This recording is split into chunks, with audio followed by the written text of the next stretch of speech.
हैं।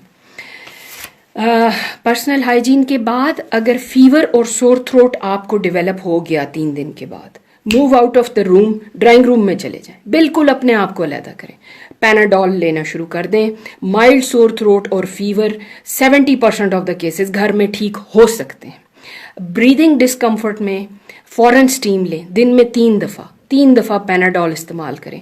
Vitamin C लें, अच्छा अपना प्रोटीन इंटेक रखें, खाना ना छोड़ें, कावा 3 टाइम इस्तेमाल करें।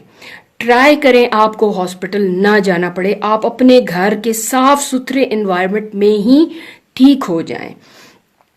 हॉस्पिटल जाने की इंडिकेशन वो लोग जिनका ब्लड प्रेशर हाई है, जिनको सांस की तंगी डेवलप हो रही है और लिप्स उनके ब्लू हो रहे हैं, ये वो इंडिकेशंस हैं जो हॉस्पिटल जाने की इंडिकेशन है। एंड प्लीज़, जज्बाती तौर पर नहीं कह रही, लेकिन जिन्हें आप हॉस्पिटल भेज रहे हैं उनकी वापसी बहुत कम केसेस में they might not come back, so उनको गुड बाय कहने के लिए तैयार हो जाए। इसलिए prevention is the only answer, treatment नहीं है। जो ट्रीटमेंट अवेलेबल है काफ़ी स्कार्स हैं, शॉर्ट हैं, और हॉस्पिटल से पेशेंट मज़ीद ख़राब होकर भी वापस आ सकता है। ग्रोसरी बैग्स को डिस्कार्ड कर दें और डेली सनलाइट में बैठना शुरू कर दें। बुखार की सूरत में भी सनलाइट में बैठना शुरू कर दें और अपने आप की क्लीनिंग और डिसइंफेक्शन पर तवज्जो दें। स्प्रे बॉटल जिसमें हैंड सैनिटाइज़र है या फिटकड़ी है, या अगर वो भी नहीं है तो नमक मिला पानी है, अपने हाथ में रखें और जिस सरफेस को आप टच करें वहाँ पे स्प्रे करते जाएं। Exercise is a must. जब तक आप घर में लॉक हैं, अगर तो आपको बुखार है, रेस्ट एंड रेस्ट। सूर्य रहमान लगाएं। सूर्य रहमान से मेरी ब्रीदिंग डिस्कम्फर्ट बेहतर हुई है, एक ही दफ़ा डेवलप हुई थी, लेकिन उसको ज़्यादा होने से पहले सूर्य रहमान ने क्योर किया। इट इज़ अ रेडिएशन, आपके घरों में लगनी चाहिए।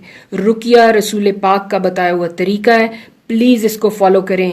To recite holy Quran at the bedside of the ill, बीमार लोगों के सराहने कुरान शरीफ की तिलावत रुकिया कहलाता है। और अगर आप सूर्य रहमान की तिलावत लगाएं, क्योंकि हमने इससे पेशेंट ठीक होते हुए देखे, मैं खुद इससे ठीक हुई हूँ, सो सूर्य रहमान की तिलावत का एहतमाम करें।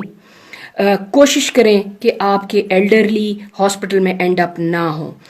50 साल से ऊपर डेली पैनाडॉल एक आप दे सकते हैं। ब्रूफिन अवॉइड करें और उनकी केयर ज़्यादा से ज़्यादा चूमना बंद कर दें, हग करना बंद कर दें, उनके साथ ना बैठें। उन्हें डेली बताएं कि आपको मुझसे ख़तरा है, 3 दिन तक आपको मुझसे ख़तरा है, अगर आपको बुखार है तो और परे हो जाए।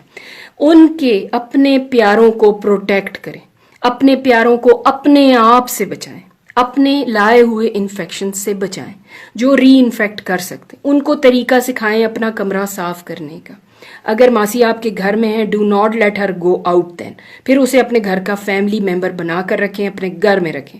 अगर वो मल्टीपल जगहों पे काम करती है, उसे पैसे दें, उसे कहें घर जाओ, आप खुद घर के सारे काम कर सकते हैं। मर्द बाहर के काम संभालें, कारों को डिसइंफेक्ट करें, घर के बाहर सर्फेसेस को डेली डिसइंफेक्ट करें, साफ करें, कपड़े फैलाने में मदद करें। और ख़वातीन के लिए बेस्ट एक्सरसाइज घर का काम, घर की एक्सरसाइज, कपड़े वॉश करना, बाहर लटकाना डेली, और लॉन में 20 to 30 मिनट सनलाइट में वॉक करना आपके लिए मस्ट है। अगर आपका लॉन नहीं है तो अपना गेट खोलकर अपनी ही गली में 2-3 मिनट या 10 मिनट्स, जिस वक्त कोई भी नहीं है, फजर का टाइम इसके लिए बेस्ट है, सनलाइट जिस वक्त निकली होती है 7:30 का टाइम बेस्ट है वॉक करने के लिए। उस टाइम में वॉक करें, 10-20 मिनट्स अपने आप को अच्छी तरह धूप लगाएं और then come back to your fortress. Stay in your fortress, अपने अपने घरों में रहें। इस वक्त कोई चीज़ आपके घर से इन्फेक्शन और डिसइंफेक्शन के प्रोसेस से इम्पॉर्टेंट नहीं है। आप अपनी जॉब्स के लिए इम्पॉर्टेंट हैं, लेकिन अगर आप बचेंगे तो अपनी जॉब पर जाएंगे। अगले 10 to 14 days you have to stay in your homes. 14 दिन अपने घरों में रहें, अपने आप को ट्रीट करें और अपने इन्फेक्शन को दूसरों तक ट्रांसमिट होने से बचाएं। This is the only way जिससे आप हॉस्पिटल्स पर बर्डन कम कर सकेंगे, अपने आप की सेल्फ ट्रीटमेंट कर सकेंगे और अपने आप को नेस्टी इन्फेक्शन से जो हॉस्पिटल के beds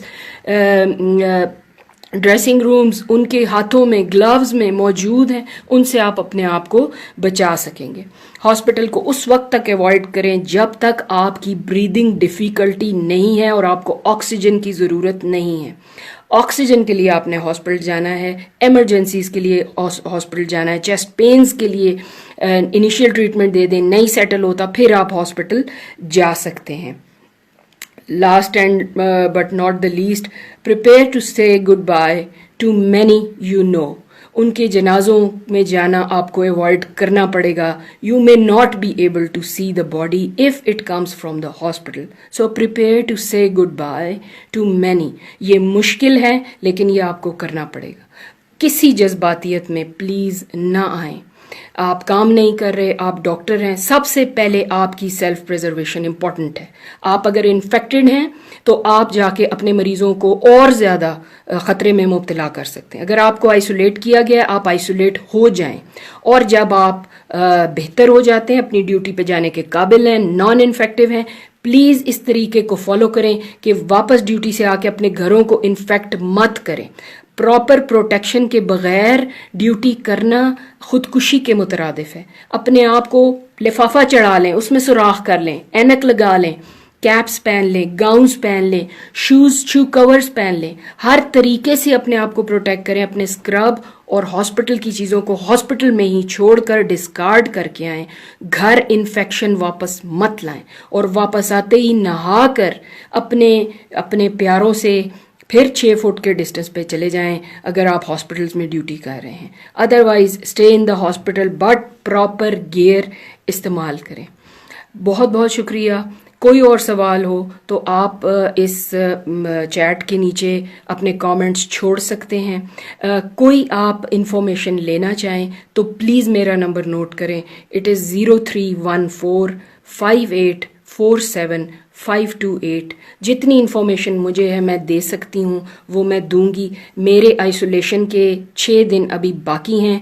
I am lot better. मुझे गले में चिंग हुई है, मुझे फीवर नहीं हुआ, लेकिन ये है कि अपनी आइसोलेशन के ये सारे स्टेप जो मैंने अभी आपको बताए हैं ये मैं खुद कर रही हूँ अपने घर में। मेरा घर ही मेरा फोर्ट्रेस है और इसको मैंने इन्फेक्शन से सबसे पहले साफ रखना है अगर मैं बाहर जाकर ये जंग जीतना चाहती हूँ। आप हारेंगे तो अपने घर से हारेंगे, बाहर से नहीं। बहुत बहुत शुक्रिया। अस्सलाम वालेकुम।